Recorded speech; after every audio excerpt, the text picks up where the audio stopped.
सिया को राघव के लिए अजीब सा डर लग रहा था, इसलिए उसने अपने साथ गाड़ी चला रहे सिक्योरिटी गार्ड से गाड़ी को वापस राघव के पास ले जाने के लिए कहा।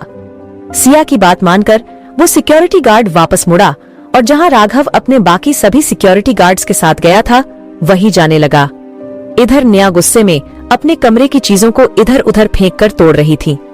फिर मिरर में अपने आप को घूरते हुए बोली, राघव मुझे पसंद नहीं करता, इसकी एक ही वजह है और वो है ये बच्चा, इसलिए अब मैं इस बच्चे का नामो निशान मिटा दूंगी, फिर शायद राघव मेरी तरफ ध्यान देगा। इतना कहते हुए नेहा ने अपने बेड के पास की मेज पर रखे फलों की टोकरी से चाकू को उठाया और उस चाकू को अपने पेट पर तानते हुए बोली, आज मैं राघव से दूर जाने वाली इस वजह को ही जड़ से मिटा दूंगी। फिर जब ये बच्चा मेरे पेट में नहीं रहेगा तो मैं उसकी हमदर्दी पाकर उसके और करीब चली जाऊंगी। इतना बोलते हुए नेहा अपने पेट पर चाकू मारने ही वाली थी कि तभी उसे कुछ याद आया और उसने बड़बड़ाते हुए अपने आप से कहा, ये तू क्या कर रही है नेहा? जिस बच्चे को बचाने के लिए राघव तुझे जैसलमेर से यहाँ मुंबई लेकर आया, अगर तू उस बच्चे को मार देगी तो क्या पता राघव तेरे पास आने की बजाय तुझसे दूर चला जाए। नहीं, मैं ऐसा नहीं कर सकती।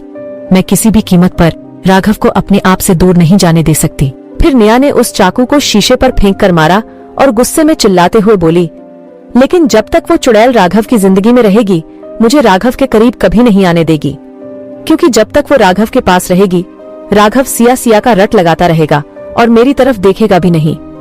फिर नेहा ने कुछ सोचा और सोचते हुए बोली, हाँ, एक शर्त पर मैं राघव के पास जा सकती हूँ, जब सिया राघव की जिंदगी से हमेशा के लिए दूर हो जाए, लेकिन इस घर में रहते हुए मैं उसका बाल भी बांका नहीं कर सकती। क्या करूं कि वो लड़की राघव की जिंदगी से हमेशा हमेशा के लिए दूर हो जाए। यही सब सोचते हुए नेहा अपने कमरे में इधर से उधर टहलने लगी और अचानक से रुक गई। फिर उसने एक कुटिल मुस्कान के साथ बोला, सिया को राघव से दूर ले जाने का रास्ता मिल गया और वो रास्ता है सिया की मौत।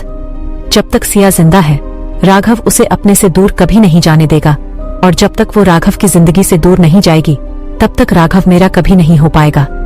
इसलिए अगर मुझे राघव को पाना है तो मुझे उस सिया को मारना ही होगा। इतना बोलकर नेहा ने अपने फोन से किसी के पास कॉल किया। तभी फोन के दूसरी तरफ से एक आदमी की आवाज आई और उसने नेहा से कहा, अरे नेहा जी, आप? मैंने तो सोचा था कि आप मुझे और मेरी डील को भूल गए। खैर छोड़िए, आप बताइए आज कैसे याद किया आपने मुझे? क्या मेरी डील आपको मंजूर है? उस आदमी की बात सुनकर नेहा ने एक डेविल स्माइल के साथ उस आदमी से कहा, जी हाँ, मुझे आपकी डील मंजूर है। मैं आपका काम कर सकती हूँ अगर आप मेरा एक काम करेंगे तो।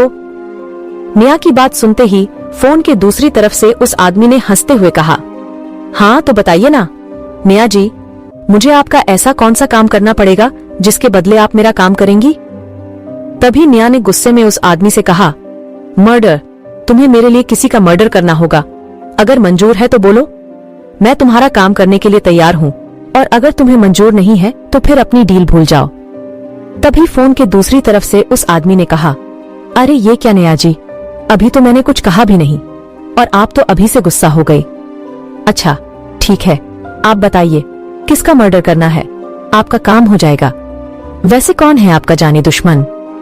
उस आदमी की बात सुनते ही नेहा के चेहरे पर एक कुटिल मुस्कान आ गई और उसने कुटिल मुस्कान के साथ उस आदमी से कहा, मैं अभी तुम्हें उस औरत की फोटो व्हाट्सएप करती हूँ।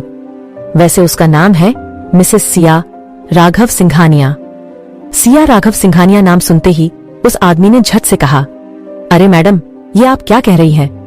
राघव सिंघानिया की वाइफ? सॉरी मैडम, लेकिन मैं आपका काम नहीं कर सकता। आपको पता भी है राघव सिंघानिया कौन है? उससे पंगा लेने का मतलब अपनी मौत को दावत देना। सॉरी, लेकिन मैं आपका ये काम नहीं कर सकता। हाँ, इसके अलावा अगर कोई काम है तो बताइए। इतना सुनते ही नेहा ने गुस्से में तमतमाते हुए कहा, ठीक है, अगर तुम्हें मेरा काम नहीं करना तो अपनी डील को भूल जाओ और आगे से मेरे पास कभी कॉल करने की हिम्मत भी मत करना, वरना मैं उसे।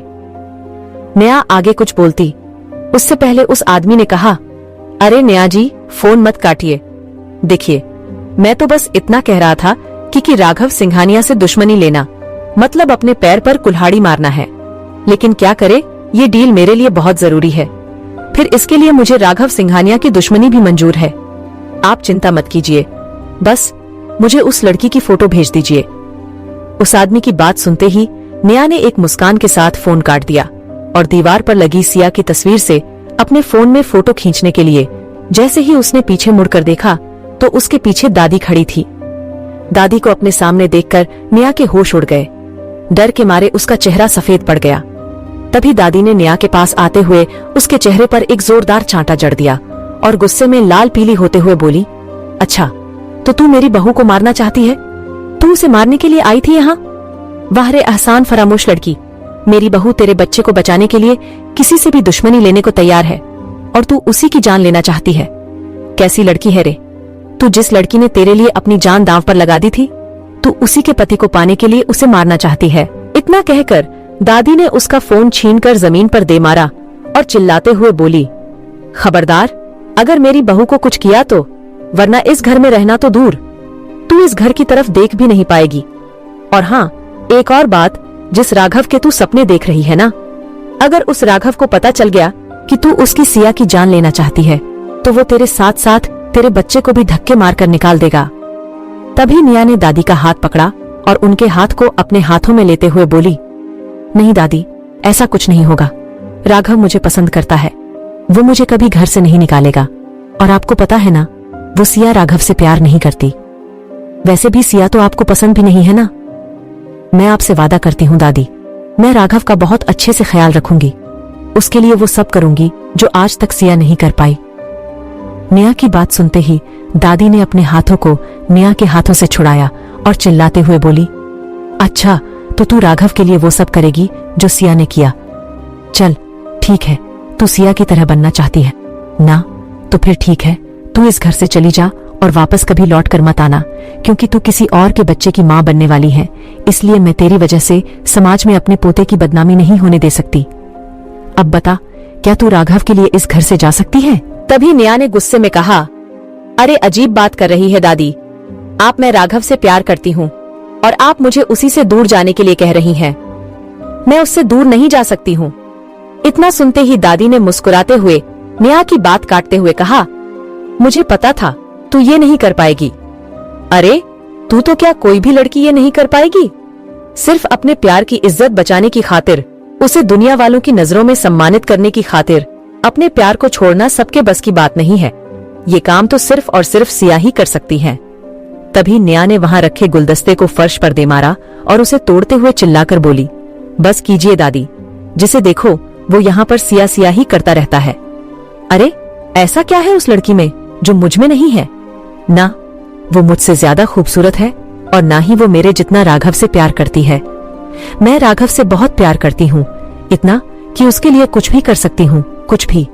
और आपको क्या लगता है मैं आपके लिए आपकी उस बहू को बख्श दूंगी? नहीं, मैं उस लड़की को मार दूंगी, फिर देखती हूँ कैसे आप लोग सिया सिया करते हो। नेहा के मुंह से इतना सुनते ही दादी ने बिना सोचे समझे फिर से उसे एक जोरदार चांटा नेहा के गालों पर दे मारा। इस बार इस थप्पड़ की गूंज इतनी तेज थी कि उसकी गूंज पूरे घर में सुनाई दी। दादी का चांटा लगते ही नेहा ने गुस्से में दांत पीसते हुए बोला, बुढ़िया, तेरी इतनी हिम्मत कि तू मुझे चांटा मारेगी? अब देख, तेरी बहू के साथ साथ तुझे भी ऊपर न पहुंचा दिया तो मेरा नाम नेहा नहीं। क्या नेहा सिया का मर्डर करने में कामयाब हो पाएगी? क्या नेहा सिया के साथ साथ दादी को भी मार देगी? आखिर राघव को पाने के लिए और कौन सी हद पार करेगी नेहा? जानने के लिए सुनते रहिए secret of devil only on pocket FM पर।